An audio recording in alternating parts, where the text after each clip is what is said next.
Hello, Captain Kings on Jose Yoroshki, back in the Treasures Corner, back on my grind to get caught up on One Piece impressions.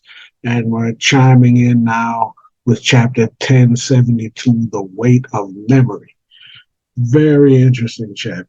It's still teasing developments with Kuma, but we progress the issue a little bit.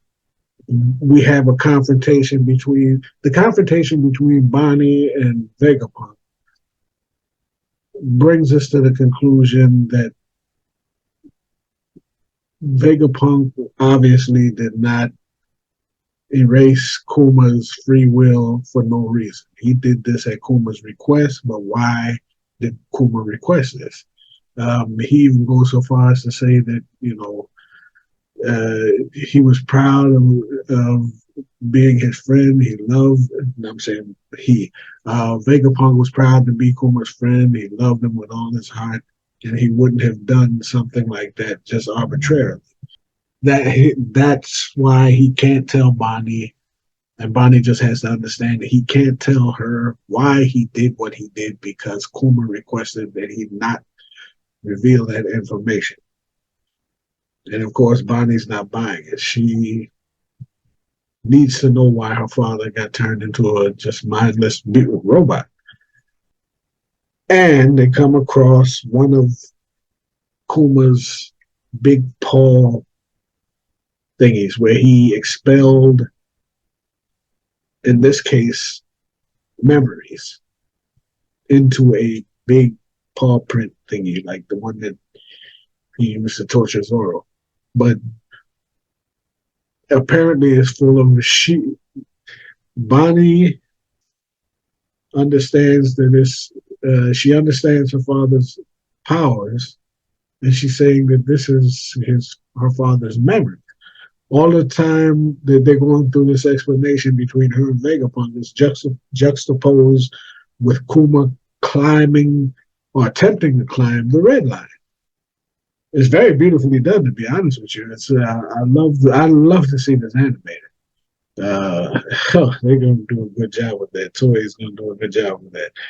But yeah, you have this um, heart wrenching explanation as to why her father's been. And another thing is, we get a little bit of an introduction to her powers. She can apparently alter her own, what you say, distorted future. She can alter her own body composition based on what I'm not exactly sure.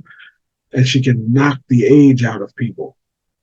And when she knocks the age out of them, little jewels come out. But apparently her powers only have a limited or a time limit on the effects they're going to have on living beings. That's interesting. So apparently, she's close to understanding why Vegapunk just basically lobotomized her father. And I really can't wait to see what bearing it has on the current story. That aside, we move on to Lucci's attack, his continued attack on the lab where Vegapunk is.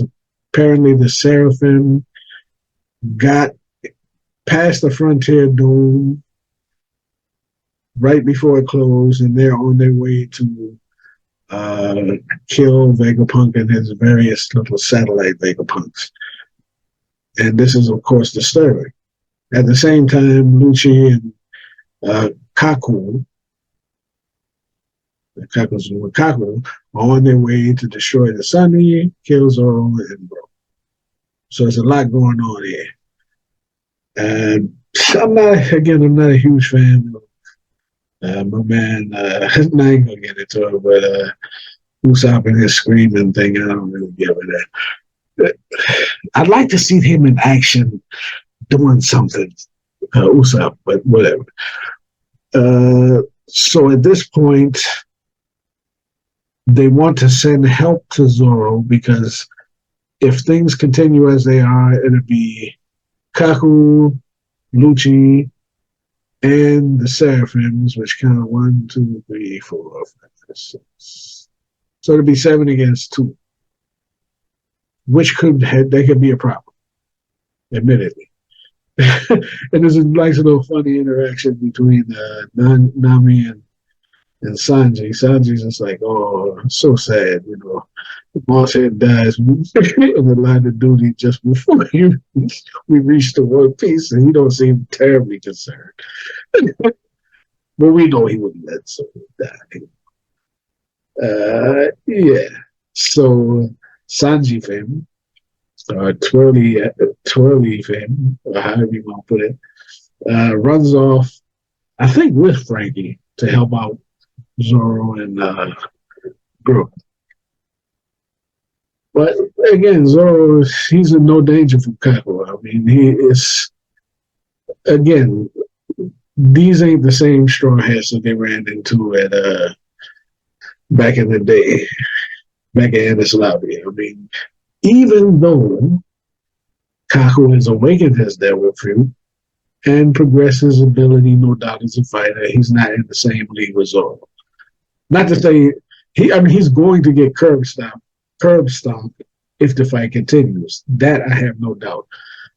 Zoro doesn't even seem to be taking this fight terribly serious, you know.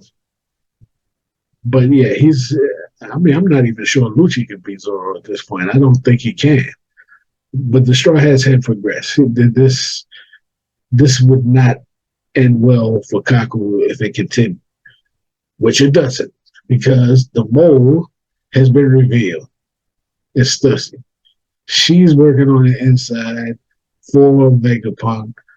She takes out Kaku, and she's about to take out Lucci too. This is a nice twist. It's a nice twist. She got some kind of, like, I don't know, vampire powers.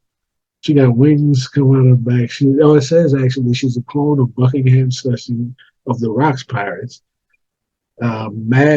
Created by Mads, the mad scientist, for whatever reason. It's an experiment, it says. So she's the inside. She's the third man. If you want to go WWE, or not WWE, actually, that was oh man, Hulk Hogan and what you call them. They were anyway. So she's the third man, you know, in the NWO. So interesting chapter, very interesting chapter. And again, they're teasing out the Kuma deal with why he's attacking the Red Line. I'd like that to come to a close soon.